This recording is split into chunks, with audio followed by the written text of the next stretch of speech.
Tu commences peut-être? J'en ai 32. Être pris au piège, je ne pense pas. D'abord, lorsque la République démocratique du Congo a décidé d'adhérer à l'EAC, ce n'était pas pour des problèmes sécuritaires. Au contraire, c'était pour des problèmes d'avantages douaniers. Je vous rappelle ici que la majeure partie de nos compatriotes vivant à l'Est, les opérateurs économiques, j'entends, et même bien d'autres dans d'autres secteurs, travaillent souvent avec les pays d'Afrique de l'Est.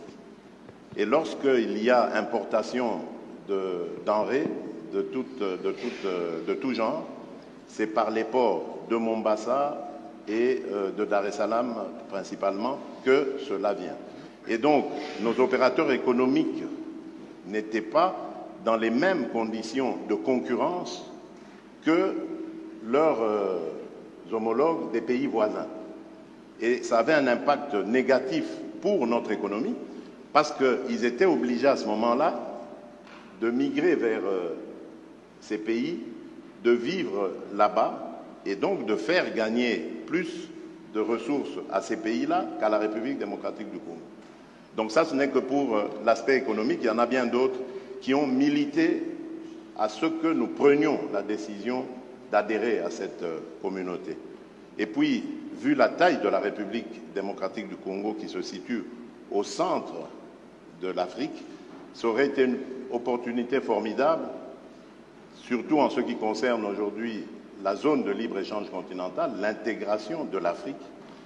Ça aurait été une opportunité formidable d'adhérer, et c'est une opportunité formidable parce que ça nous permet d'être au cœur de tous ces échanges entre l'océan Indien et l'océan Pacifique. Donc il faut regarder notre adhésion à la communauté d'Afrique de l'Est de cette manière-là.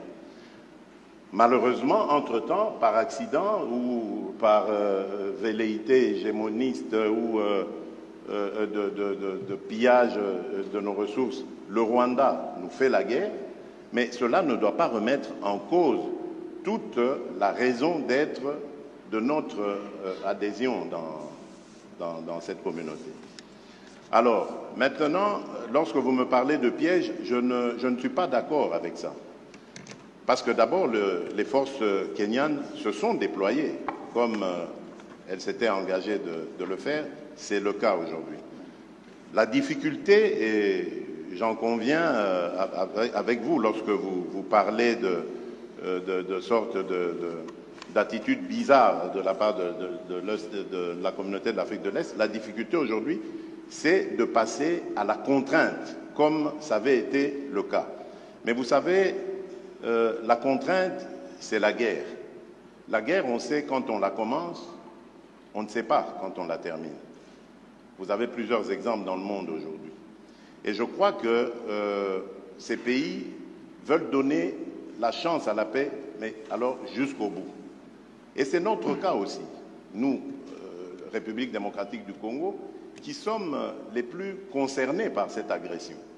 Parce qu'à cause de cette agression, nous sommes obligés aujourd'hui de consacrer nos ressources à renforcer les capacités de notre armée, alors qu'on pouvait continuer avec notre programme de développement local des 145 territoires, avec le financement de la gratuité de l'enseignement, avec le financement de la gratuité et de la couverture santé universelle.